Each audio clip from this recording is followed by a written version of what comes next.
عزیزانو موږ د سنجارک مرکزي ښار ته ننوتلو. قدرمنو لیدونکو موږ ګوسفندي ته ورسېدو.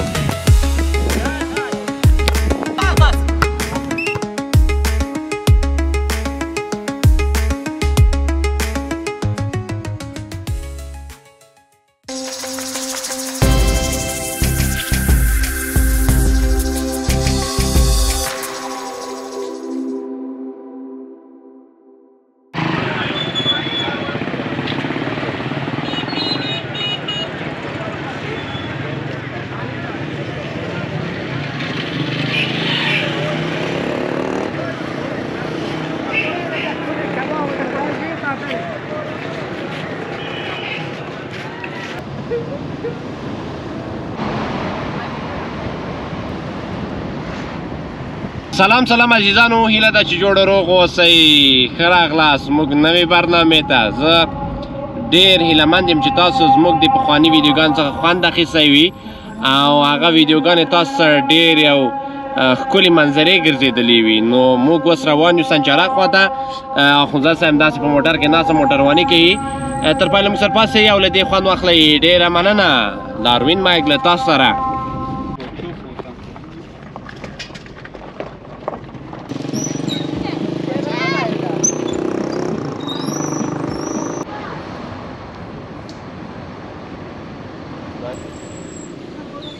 عزیزانو دا د سرې پل هغه پل ده چې سنجارک او سرې پل یو بل سره وصلوي. نو په پخواني برنامه کې موږ ځکه چې سرې پل ته ننوتلو هلته تاسو یو بل پل هم ولید او ډېر لوی جرج یې درلوده. نو هغه یې د جوزجان خواته پل ده او دا یې د سنجارک خواته پل ده. دا ښکلی غر چې تاسو وینئ ځانو یو ښه ایکوسیستم تاسو ته معرفي کوي، یو وچ ایکوسیستم او دا طبیعت چې تاسو ګورئ. نو تر پایله موږ سره پاسئ او د سنجارک نه خوندورې برنامې وګورئ.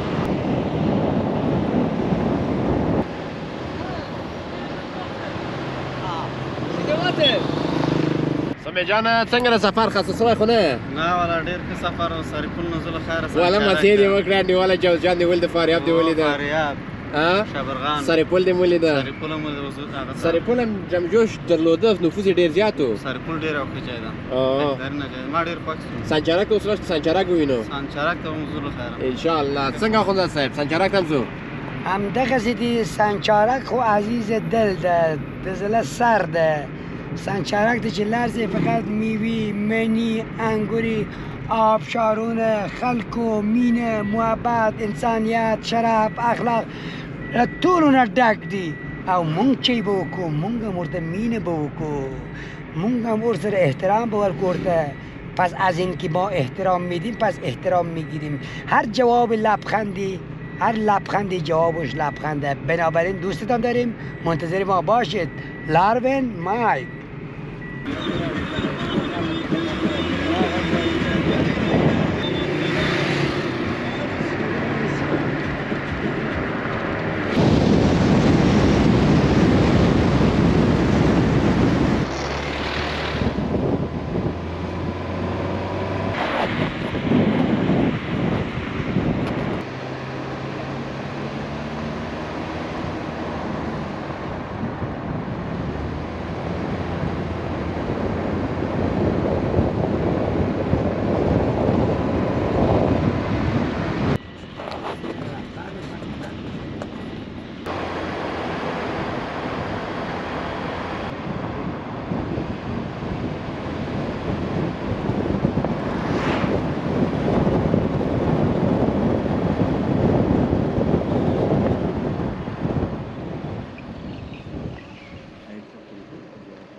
عزیزانو موږ د سنګ توده کلي ته ورسېدو. نو څرنګه چې ګورئ ټول په دښته کې ده دا کلی او کته ټول تیږې دي. دا دیوالونه هم د تیږو نه جګ کړي دي، خټه او تیږه ده.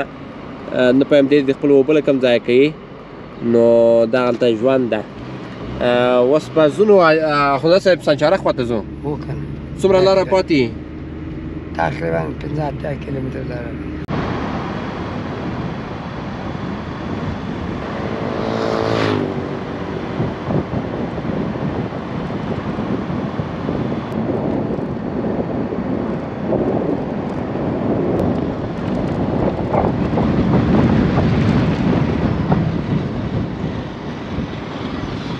عزیزانو دا لاره چې تاسو ګورئ اخوندزاده صاحب دا کوم کلی ده سنگ توده ښه دا هم سنگ توده ده سنگ توده نمیگی لال میشینه ده ښه او لږ آبی هم باید سولر مولر جوړ شوی دی شاوخه جوړ کړی ښه سولر نه دې کار اخلي عزیزانو د دې دا لاره چې ده داسې په غونډۍ کې تاویږي او راتاویږي او راتاویږي د دې تاویده ډېر لږ زره ستونزمنه ده یو ده او بل په تاویده کې ډېر وړوکې فاصله ورکړې ده نو ډېر د خپل فکر نیسئ دې ساحې ته چې راځئ چې ټکر مکر ونه کړئ ډېر تیز مه ځئ او بله مسله دا ده عزیزانو چې د سنجارک خواته ځئ داسې یو طبیعتونه به تاسو ووینئ چې ټوله به دښته وي خو ستاسو زړونه به داسې تازه کوي ستاسو زړونه به داسې ځان ته راجذبوي چې تاسو به دې ځای هیلهمند یئ نو تر پایله موږ سره پاسې یو دا خوندور طبیعت وګورئ څومره ښایسته ځای ده دا تاسو ګورئ ډېر ښکلی طبیعت ده اخوندزاده صاحب ودرېدې 15 دقیقې سره ښه استراحت کوه مارکس راوړه مارکس تور مارکس راوړه اوه مارکس ټول فولدر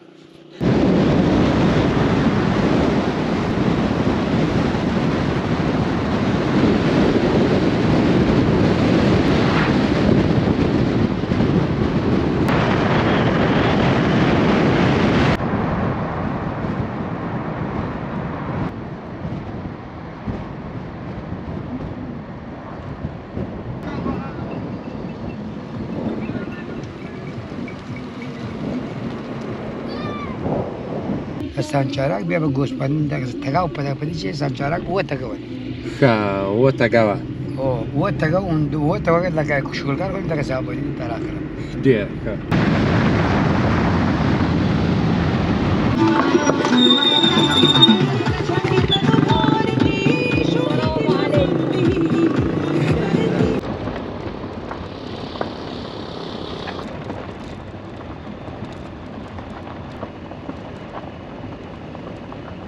عزیزانو موږ سنجارک ته ورسېدو ډېر یو ښکلی ځای ده ډېر یو ښکلی طبیعت لري نو تاسو ته به اخوندزاده صاحب دلته ځینې معلوماتونه درکوي چې څه وایي عزیزان دل اینجا قیر که تمام شد بهش میگن پل دو آبه یعنی قیر به اینجا رسیده متاسفانه قیر به دفتر ثبت شده که با کلی ولسوالی ها تمام شده اما به اینجا رسیده از بر قیر نیست این میگه پل دو آبه یعنی از اینجا جلوتر که میره سمت راست سمت تبر و تقای خورجه جدا میشه و سمت چپ هم میره ارچدو بازار باشی بازار تگزار که مرکز سنجارک است و بعد از اونجا میره به سمت گوسفندی یعنی ما جدیداً به مرز سنجارک داخل شدیم دقیقاً ورودی داخل سنجارک شدیم حالا جلوتر براتان گزارشی تهیه خواهیم کرد درست عزیزانو دا پل چې تاسو ګورئ دا پل دو آبه ورته وایي یعنی دو اوبو پل ده نو ځای موږ د شاید د سیلبور لپاره جوړ کړی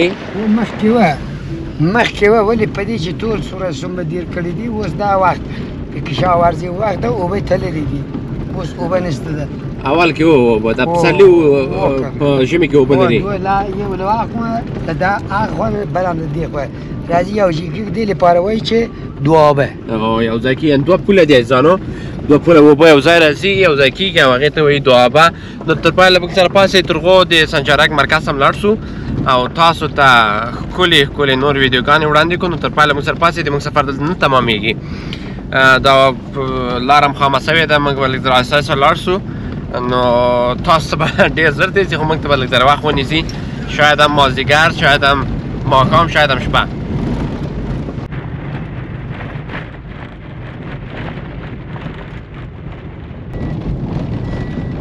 عزیزانو په دې لاره موټرونه زیات تېرو بیریږي نو خاورې کې موږ هم شیشې جي کړي دي او کولر مو روښانه کړی ده چې ډېرې خاورې ونه کړي او ډېر خاورې منظر دا چې خاورې بیرون را نه شي دننه ده نو تاسو دا ګورئ عزیزانو ډېر دغسې ښکلی ځای جوړ کړی دی دې خوا ته هم ونې دې خوا ته هم ځینې نور ځمکې دي د خلکو.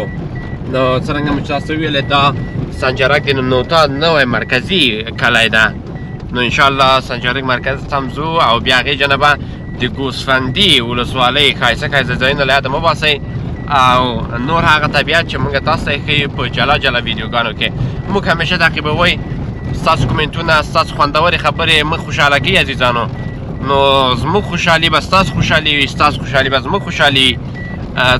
هر څومره چې موږ تاسو وهڅوئ او زموږ ملاتړ وکړئ موږ هغومره پلانګذاري کوو، نوې نوې خبرې تاسو ته پیدا کوو او تاسو ته خوندورې جذابې ویډیوګانې نورې جوړوو. موږ ملاتړ کوئ تر څو لاروین مایک یوه ورځ داسې وخت جای ته ورسیږي چې تاسو به پرې افتخار کوئ. د تاسو چینل ده او ستاسو لاره.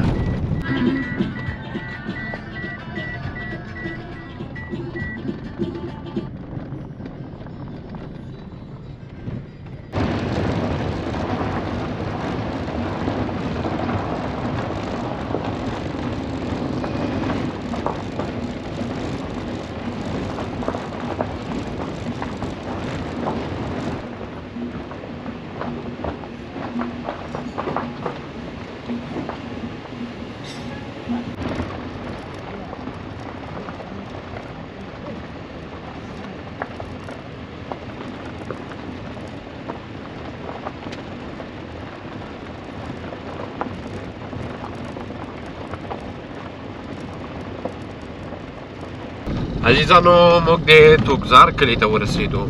ډېر یو ښکلی کلی څرنګه چې تاسو ګورئ د یو غونډۍ په سر داسې لکه له یو لوی قلا غوندې ده.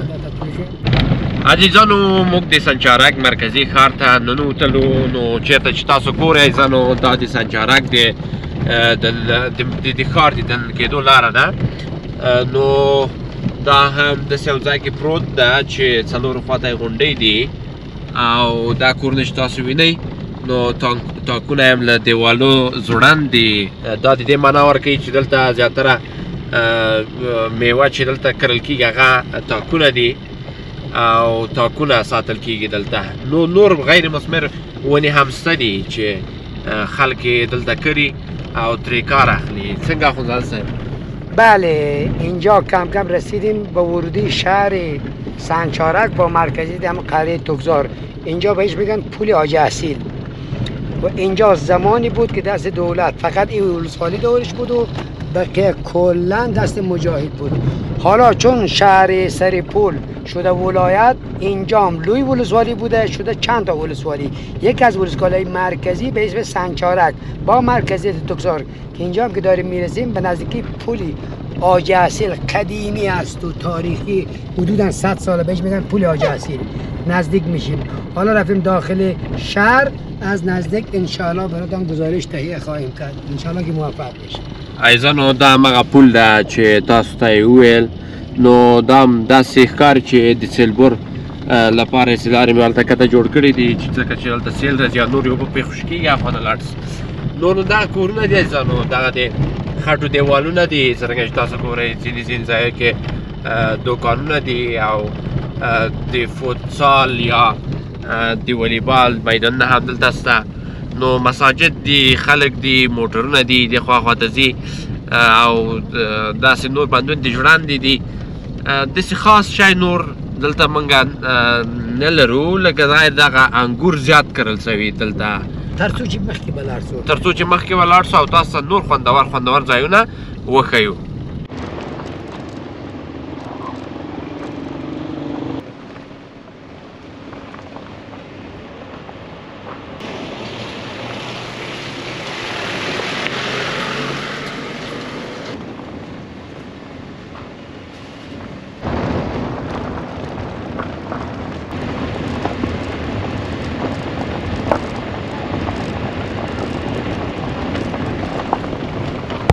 عزیزانو دا چې تاسو ګورئ دا اډه د مزار ده له دې د دوی ځي مزار خواته.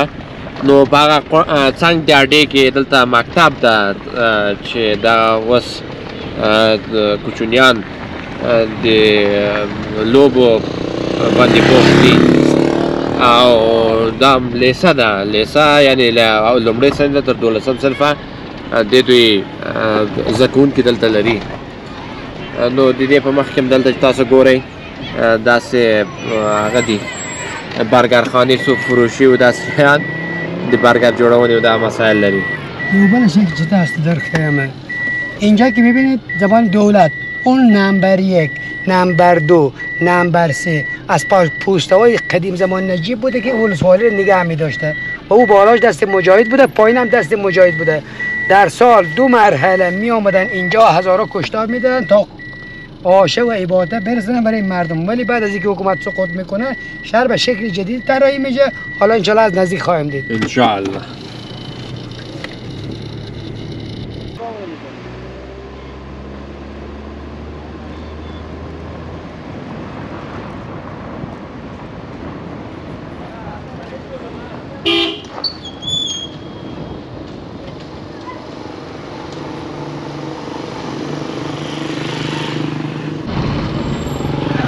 عزیزانو څرنګه چې دا سیمه تاسو ګورئ دا د سنجارک سیمه ده، نو دې خوا ته هم سړک لري، دې خوا هم سړک لري. نو دا سړک ځي ګوسفندي ته، د ګوسفندي ولسوالۍ ته. سنجارک هم مابین کې لږ ذره قیر در لري، نو بعد له دې بیا داسې خامه کېږي 10 دقیقې به وخت ونیسي تر څو موږ د ګوسفندي ولسوالۍ ته ورسېږو او تاسو نور خوندور ځایونه در وښیو. زیاتره ویډیوګانې زموږ په فوکس په لارې ده، نو په لاره کې موږ تاسو سره غږیږو، په لاره کې موږ تاسو سره غواړو اتچمنټ ولرو او تاسو هم ترې خوند واخلئ. دا حساب چې تاسو دا چک سازي ده عزیزان، دلته چک جوړیږي، نو نور دلته دروازې جوړیږي، فلزي دروازې د کور لپاره. او دا پاس هم چې تاسو دا پستهزار ده، پاس کې پستې دي، نو دولتي نمبر 1 تاپگان دیگه نمبر 1 نمبر 2 نمبر 3 نمبر 1 نمبر 2 نمبر 3 هغه غونډې دي. هغه وخت چې مبارزه کوله مجاهدین و حکومت د پستهزار و بنوم پسته نمبر 1 پستهزار نمبر 2 نمبر 3 او دلته به بیزونه ول او لدین اخوا د فرشقان په منطقه فرشقان یو بل تګاو ته چې له چارونه او بی راځي لدین اخوا فرشقان نو میگی بل مثلا اصلا توګزار سره اختلافات لري. ډیر ښه. نو دا کلام چې تاسو ګورئ عزیزانو ډېر ښکلی کلی ده، شاټونه ګورئ ترې خوند واخلئ. دا بله سپینه فولډره ده، حاجي صاحب هم پرې ناست ده، نو ځي دا به هم کور خواته د خپل ځي. دا سخت سوخت هم له لاندې نیسي، بلکل سوخت نه لري.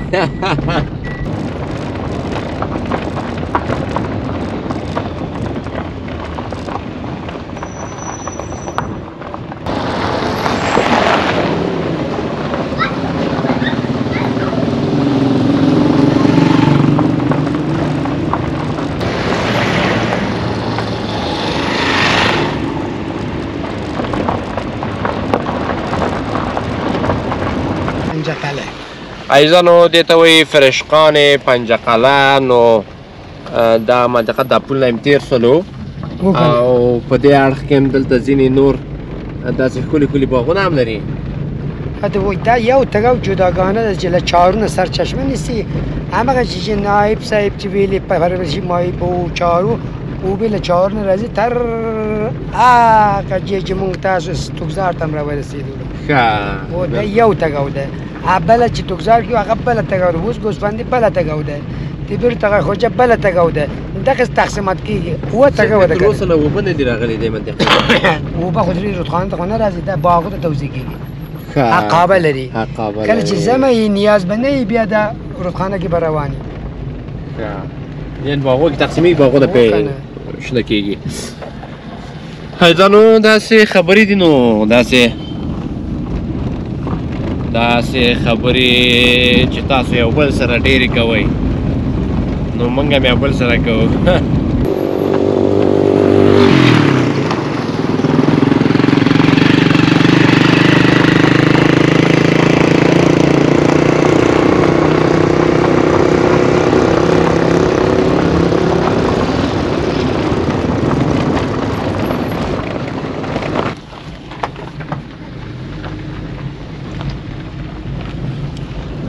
صبح جانا څنګه دې ځان اچولی ده؟ کې مې شخص سولې کې دې شخص سوی؟ خوشحاله خو یې؟ خفه خو نه یې؟ چکر څوک وي بیا خوشحاله نه یي. راکړه انډیوال یو قروت ماته راکړه. قروت تا ته ول 3 دانې دي اخیستې له هغې ځایه. 3 دانې په همدې باندې کوئ؟ بلکل بلې و. اخر نه دغه ده 3 دانې تا وخوړلې؟ لاره کې خو زه غږېږم دا ډېر خوند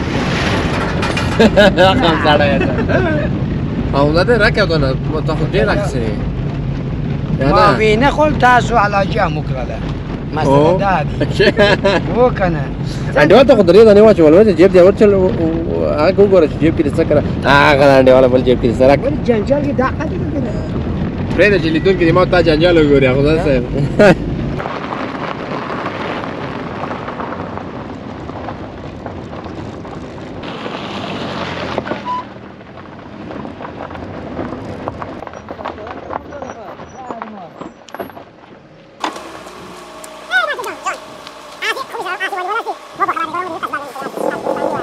قدرمنو لیدونکو موږ ګوسفندي ته ولسوالۍ ته ورسېدو نو لومړنی کلی چې موږ غواړو تاسو در وښیو دا د شیخانو کلی ده چې د ګوسفندي ولسوالۍ لومړنی کلی بلل کېږي نو اخوزه صاحب اینجا اولین ورودی شهر گوسفندی رسیدیم اون لوحه‌ای که میبینید تابلو اون طرف دور میدید مکتب پسرانه شیخان این با دست خودم نوشتم نگاه کنید مکتب متوسط پسرانه شیخان بالکل من 2 ماه قبل با دست خودم نوشتم این محله شیخانه که ورودی شهر گوسفندی حساب میشه تا شیخان است گوسفندی است تا شیخان نیست گوسفندی نیست و میرم سمت کلینیک اون کلینیکه برای بچه‌های کلینیک به عنوان ورودی گوسفندی از اونجا گزارش تهیه خواهیم کرد در خدمت شما خواهیم بود ان شاء الله ما هم میریم عزیزانو موږ هم لاړ شو د کلي شیخانو کلي کلینیک ته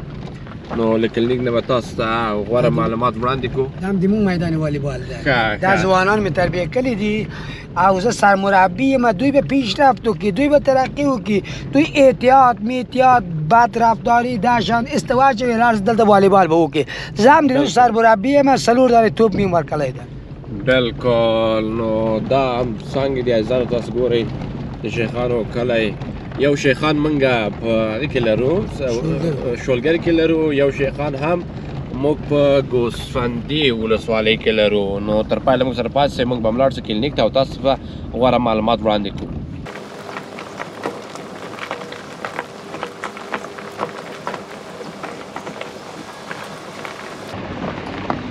عزیزانو دا چې ګورئ دا د ګوسفندي مرکز صحي جامع ګوسفندي ده نو دا هم کلینیک ده عزیزانو نو موږ به دلته کته سو او تاسو به د کلینیک نه داسې عمومي معلومات درکو گزارش به واخلو ترې سمې جانه آماده خو یې عزیزانو موږ ګوسفندي ولسوالۍ شیخانو کلي ته ورسېدو دغه حصه کې ډېر یو ښکلې نما لري ټول کلی په دغه حصه کې ښکاري باغونه دي ونې دي ښکلې ښکلې او په څنګ کې غر هم ښکاري غونډۍ دي نو په دغه څنګ کې ما چې تاسو ګورئ ډېر یو پروفیشنل ورته وایم په دې ولسوالۍ د ګوسفندي کې کلینیک ده نو له موږ سره څرنګه چې تاسو سره اشنا ده د ګوسفندي د ولسوالۍ د شیخان د کلي اوسېدونکی او د نور ویډیوګانو په هکله چې تاسو معلومات درکوي متخصص صاحب دلته موږ سره ده موږ سره به ګډ ځي د کلینیک په هکله به عمومي معلومات وړاندې کوو څه نظر لرئ همدغسې دي کله چې راغلو موږ دلته شیخان نومیږي زه هم د دې شیخان یم زه شیخاني یم په دې چې افغانستان مشترکه ژبه لري اوس موږ هم په فارسی وایو هم په پښتو وایو هم په انګلیسي ورته وایو و هم په ازبکی عزیزان دل اومدیم در قلعه شیخان که زادگاه من است و میریم به سمت کلینیک که کل منطقه ولسوالی گوسفندی را میاد اینجا معالجه میکنه از همه لحاظ آمبولانس و هنوز کافی نیست کم است امیدوارم که کلید شفاخانه را بزنن در داخل خواهیم رفت براتان گزارش تهیه خواهیم کرد عزیزانو راځئ موږ سره او دې جنه هم لیدنه ولرو خونزان صاحب لکه چې دې منطقې کې مایناوې ډېرې زیاتې دي ډېرې دي ماینه په دې چې د گوسفندی مایناګان هم دلته نه پیغم زاد و ولد که دې منطقه اقلیم سازگاره ده او نه پیغم چه شی دي کار به دلته کمي کار که څوک نه کوي ده او په دې چې دا اکوسیستم ساتي خلک په دې باندې باغه ده په دې باندې پیږي بالکل عزیزانو دا به لومړنۍ دروازې یو څه له یاده مه باسئ عزیزانو دا متخصص صاحب چې ډېر یو قوي هغه هم ده نقاش تاسو ته وایم او خطاط هم ده دغه څه چې دلته لیکلي دي او د مکتب لوحه مو چې درته وویلې دا دیدوی لیکلی دی مهندس صاحب لگذار دیده پاک لوقه گیه نگاه کنید در زمانی که من از ایران آمدم در منطقه گوسفندی یک کلمه ای که راست بنویسه وجود نداشته، بنابراین من آمدم نسبت به مملکتم دین خود ادا کنم. اولش از لحاظ نوشتاری بوده و دیوار نویسی ها و لوحه مکتب و این هم است. سلامتی بزرگترین سرمایه و اونجا عقل سالم در بدن سالم. اگر من سالم نباشم عقلم هیچ زمان سالم نمیشه. چرا؟ چون من درد دارم. بنابراین اومدم نکته بگذارم برای سلامتی همه مردم انشاءالله که هیچ کس نمیخواد. نو عزیزان و رازی لارسو کلینیک دننم لارسو تاسو د کلینیک په اړه معلومات وړاندې کوو چې کلینیک سره کوم ځای ده، ډېر ښه مجهزه ښکاري، پی وي سي دروازې دي او ډېر ښه ساختمان یې ورته ورکړی ده. نو دا ایسې کې د مردانه یې لیکلی ده، یعنې بخش د سړیانو ده. په دې ایسه کې لابراتوار. خدا صاحب مسئول این کلینیک است؟ جراحی به اسم دکتر بابابای و واقعا کارش بی‌نظیره. از اینکه بی‌نظیره برای ما عزیز دله، از اینکه عزیز دله برای منطقه خادم این مرکز عبومه. حالا میریم سراغش ببینیم ایشون کیان، چه کارن و کی هستن که من این همه تعریف میکنم. در خدمتشون خواهیم بود. بسیار خوب عزیزانو، موږ بدل تلارسو. سلام علیکم. سلام علیکم. دکتر صاحب محترم، خوب هستین شما؟ عافیت دارین؟ بخیر؟ زنده باشین. تشکر.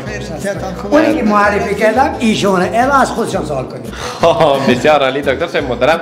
امروز آمدیم به ولسوالی گوسفندی، جای بسیار زیبا، با خواستار یکی از اهالی گوسفندی متخصص صاحب گفتن که بیاین کلینیک ما را هم ببینین. بسیار خوب. و درباره برای بندای عزیز ما که خارج داخل از معلومات حاصل بکنن درباره پیشرفت گوسفندی. شما پیش از اینکه بریم سر مطلب میشه خود یک معرفی داشته باشید. اسم ما بابا خان است. به صفت نرس مردانه کلینیک CHC جامعه گوسفندی وظیفه اجرا میکنم. فعلا دکتر کلینیکمون فعلا در یک ترنینگ 3 روزه داشته، دوجه رفته بود. جای اونم به اصطلاح کاور شما میکنم. جای اون شما پر کردین؟ جای اون پر میکنم و من OPD مریضا را میکنم. بسیار خوب دکتر صاحب، همینجا که ما ایستاده هستیم کدام اتاق است و چی نام داره؟ این اتاق عاجل است به اصطلاح.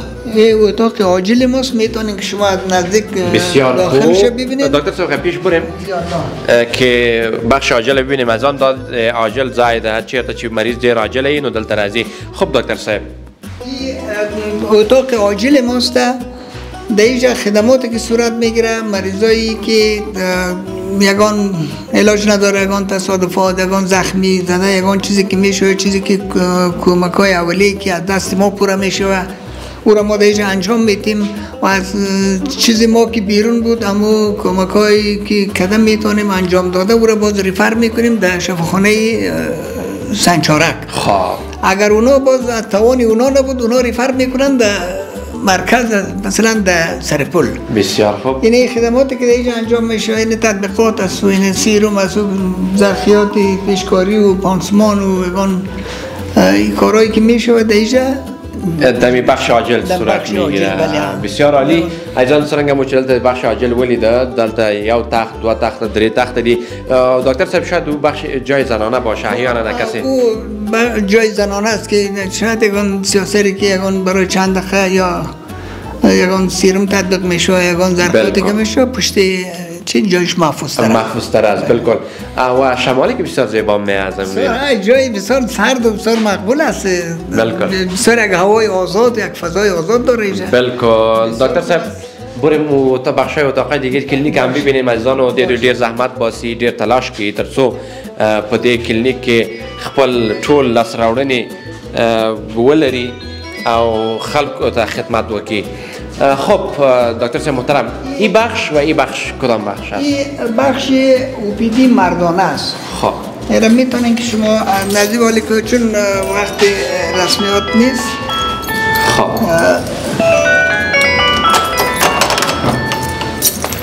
بسیار خوب. عزیزان و داده سړیانو OPD زایده. خب دکتر صاحب محترم، اینجا یک تخت دارین؟ این یک میز معاینه است. به اصطلاح میز که مریض OPD میکنیم در اینجا و این راجسترهای ماست. راجسترهای این بخش اطفال زیر 5 سال است و این هم رجستر از 5 سال به بالا. البته بخش مردانه. در بخش زنانه دکتر زنانه داریم، در شعبه اوپیدی جایش جدا هست. بالکل بسیار خوب. دیگه هر بخش جدا، زنانه و مردانه جدا، فعالیت هم جداست و خدمات به صورت خوب برای مردم ارائه میشه. تا قدر توان به صورت خوب انجام میشه. انشالله این کلینیک خود جوابگوی ولسوالی گوسفندی است. این ولسوالی گوسفندی دارای 7 کلینیک است که از جمله کلینیک مرکزی همیشه است به نام CHC گوسفندی و یک کلینیک در کاریز داریم و مربوطی ولسوالی گوسفندی است. یک کلینیک در آغنبست داریم و مربوطی ولسوالی گوسفندی است. یک کلینیک هم در خاصار داریم. یک کلینیک هم در پاله داریم. یک کلینیک هم در سیادا. به تعداد 7 کلینیک در ولسوالی ما هست. هر یک کدامش چی خود داره، فعالیت خود داره. یک کلینیک بیشتی در کاریز است، یک بیشتی در آغنبز است، یک بیشتی هم در خاصار و یک ساب سنتر هم در سیاده است، یک ساب سنتر هم در پاله. در زمانی که این در مرحله اولی تحولات بعد از سقوط طالبای اولی، این حکومت کرزی دیگه به اصطلاح بعد از روی کار شدن حکومت کرزی که کلینیک بنا شد، سایه تحت پوشش کلینیک به 21100 نفوس پیش بینی شده بود که منطقهش از یلتراب میگه از او بالا تا کوران و از قلقله تا بلدیان. همین منطقه تحت پوشش همین کلینیک CHC است و دیگه ساعاتی که از مربوط هر کدام کلینیک ها میشه. متاسفانه که اون نفوسی که در وقت اینا تخمین زده بودن حال نظر در وقت حال 3 برابر دیگه هم شده و از کلینیک های همجوار هم که مشکلی میشه در ما ریفر میکنن ایجا و ببخشید سوالی کلینیک های دیگه زیر نظر کلینیک مرکزی است؟ بله هم، اما اکمالاتش مستقیم از دفتر سرپل میشه اما ریفرشون یا مثلا مشکلاتی که در اونا پیش میشه از توانی اونا نبود در ایجا و از توانی ما نبود در شفاخانه، از شفاخانه در ولایت. بسیار خوب. سیستم زنجیره‌ای. بسیار خوب، بسیار خوب. دکتر صاحب چه خوب است این بخش فارماسی تا یک بار ببینیم. بخش فارماسی که بسیار خوب است میبینیم ولی محصولش فعلا نیست. خب محصولش رسمیات نیست. خب محصولش فعلا هیچ بکنم مشکل نیست. همینجا کافی است دکتر صاحب. ما هم به امر ما که تا بیرون خب میریم ما را یک بدرقم میکنیم تا بیرون. در بخش بیرون هم شما اینجا بعضی سولرها را دارین دکتر صاحب محترم. اینجا همون جای آب شماست دیگه، جای ذخیره مخزن آب است و در اون قسمت که سولر است از یک لوله کشی شده دمی کلی همی اتاقا تشنابا و اتاقا و در کلش لوله کشی شده در اینجا استفاده میکنه. بسیار خوب. و او قسمت سولرها به خاطر چیست؟ او سولرهایی که در او قسمت هست او هم 2 بخش هست. یک تعدادی او سولرها همون تعمیر بالایی است که سابقه بود او را برق میته و یک تعدادش این طرف انکش همین تعمیر برقش میته. خب بسیار خوب. چند تعمیر داره؟ یک تعمیر کنه است، یک تعمیر نو. یک تعمیر نو است. دیگه تعمیر خونه داره. دیگه تعمیر فعلا نداره. بسیار خوب. تشکر. شفاخانه پیشنهاد شده بود، منظور شده بود، به نظر من همه کاراش تکمیل شده بود. همین تو حال تو هنوزم کدام اقدامی در این باره نشده. انشاءالله البته کدام تصامیمی است که اقدام باید شود. تشکر دکتر صاحب از شما درباره معلومات کلینیک شما. آخوندزاده صاحب ما شما هم دیگه بریم به طرف امو قریه امو جایی که ما میخوایم در اونجا برنامه دیگه استارت شد. حالا یک نکته میخوام اضافه کنم. مسئولین محترم، شما برای ما عزیز دلید. مردم گوسفندی ما نیازمند شفاخانه لااقل 20 بستر، لااقل 30 بستر، لااقل همه اینا جاش هم داریم، امکاناتش هم داریم. بیایید کلیک کنید تا مردم لااقل از این بدبختی نجات پیدا بکنه، همه درگیر یک کلینیک نباشه. من خودم میتونم یک سنگی بردارم بیام سر سنگ بکنم. ما همه تانا دوست داریم، بیایید به وطنمان خدمت کنیم.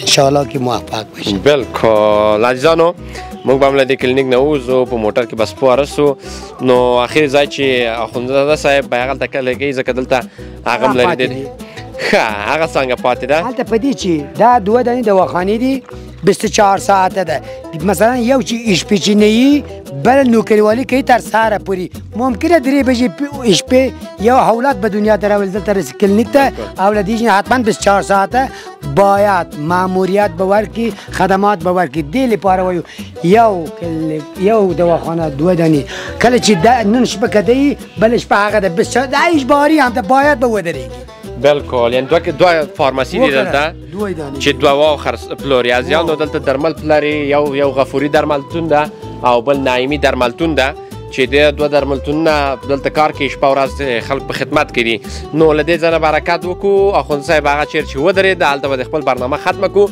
نو بیا به نور ښایسته ځایونه د سنچارک د ګوسفندي ولسوالۍ ښایسته ځایونه طبیعي ځایونه به تاسو در وښیو تاسو هم ترې خوند واخلئ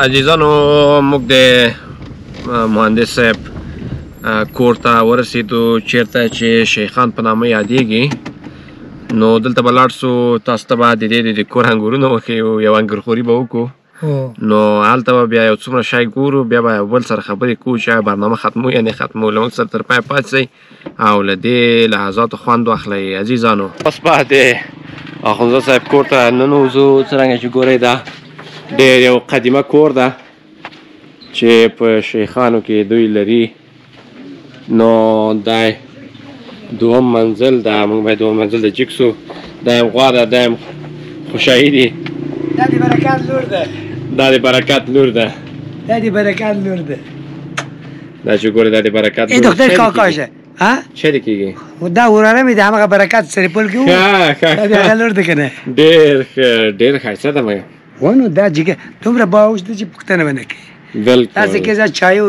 انګور به راوړم صحیح ده بیا د نن خبره انګور هم به نیسو سرتاکي هم نیسو بیا ځو بازار صحیح ده حتما زانو دا کوټه ده دا زه خپله یم زانو ما وینئ زه یم نو سمې زه نو زه یم ته چه زه انسان یم چې توبه استغفر الله مالې زه خو زه یم ته هم ته یې نو داسې یو خبره وکړه کی به نه صدق نه څه کې کینې څه ښایسته ګاویلګه کنه ته اوس ګرده ګلګاو کې ګرده ګلګاو ګلګاو دوره کور کې نه قرار دلته کې انګور راوړي بیا انګور وخورو سیستمونه بیا برابرو ځو کار ته نو خپل لیدونکو ته نور داسې خوندورې ویډیوګانې جوړې کړو تاسو هم له موږ سره پاتې شئ ځانو موږ هم ډېر خسته سوي یو خسته نه یو چکر مو چکر کې څو خسته کېږي په دوه نیم خو رښتیا وایه دا خبره د رښتیا ده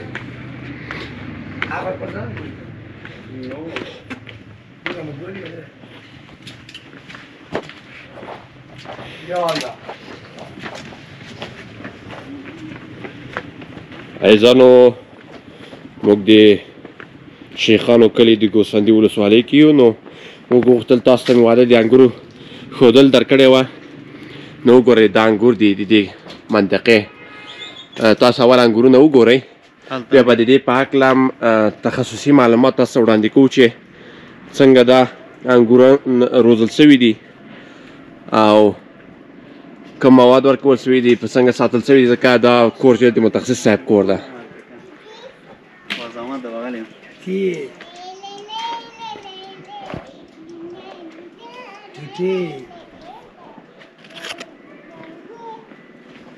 از این دختر من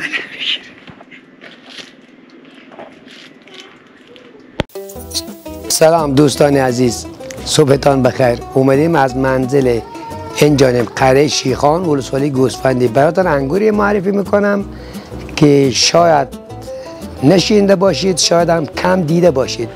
این انگورایی است به اسم انگور آسمه. این حدوداً 2 ماه دیگه باید کنده شه، بره داخل سردخانه ها یا داخل جای سردی که آویزان بشه، خوردن برای زمستانه، یعنی برج 11، برج 12، حتی برای عید. بهش میگن انگور آسمه. هر خوشه کمتر از 1 کیلو نیست، ممکنه 2 کیلو هم بیای بیر.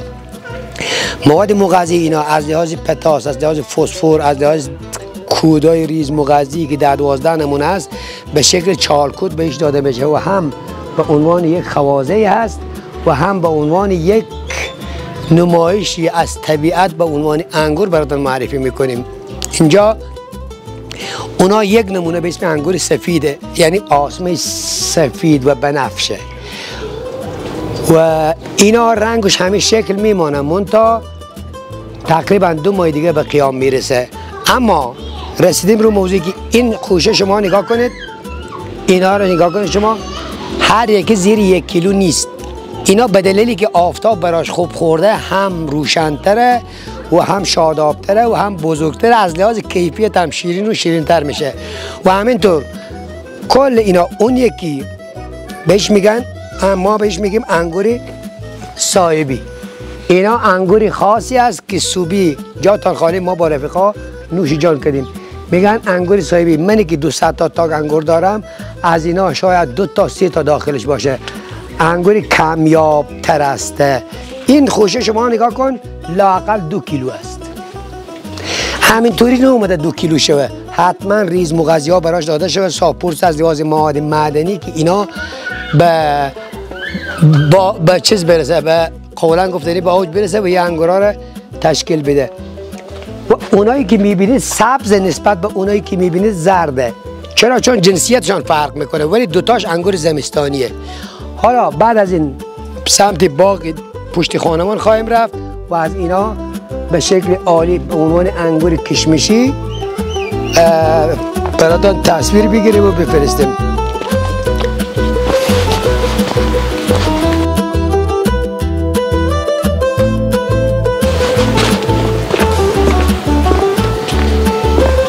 طبیعت زیبا. این هم انگور کشمشی سیاه و اون انگور کشمشی سفیده، به دلیل اینکه خوشه‌اش کمتر ریزتره چون در سایه قرار گرفته. اگر این با آفتاب باشه هم خوشش بزرگتره و هم زردتر میشه. و همینطور که میبینید اینا به دلیل سایه بودن، شما نگاه کن یک انگورای هم اونجاست، ببینید سبزه، نگاه کنید اینا سبزتره، نگاه کنید اینا سبزه رو درخت سفیدار قرار گرفته. چرا؟ چون به سایه قرار گرفته، یعنی آفتابش کمه. اونجا یک ذره آفتاب بهش میرسه نگاه کنید زردتره، ولی اینجا سبزتره به دلیل اینکه چون آفتاب براش نمیرسه و بعدم خاکای جاده که اذیتش کرده. به خوشه‌اش نگاه پوسیدگی موسیقی در کار نیست، اما نسبت به انگوری بعدی که خدمت شما تقدیم خواهم کرد متفاوته. اما اون زرده. چرا زرده؟ چون آفتابش عالیه. پیاز هم دیگه رسید. ها دیگه کندن.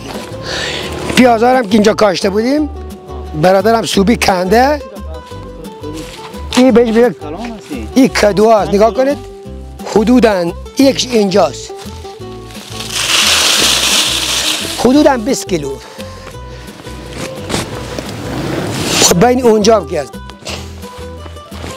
و اومدیم به انگوری که بهش آفتاب رسیده. نگاه کنید مقدار به آفتاب رسیده، نگاه کنید شکلش زردتره. اگرچه یک آسیبی برایش زدن از لحاظ اقلیمی میبینید اینا زرد نسبت به چرا آفتابش بیشتره، اما اونجا رفته سایه نسبت به اینجا سبزتر شده و یک آسیبی هوا گرم و سرد شده نوکای اینا رو سوزانده. حالا اون قسمت دیگری که خدمت شما تقدیم کنم،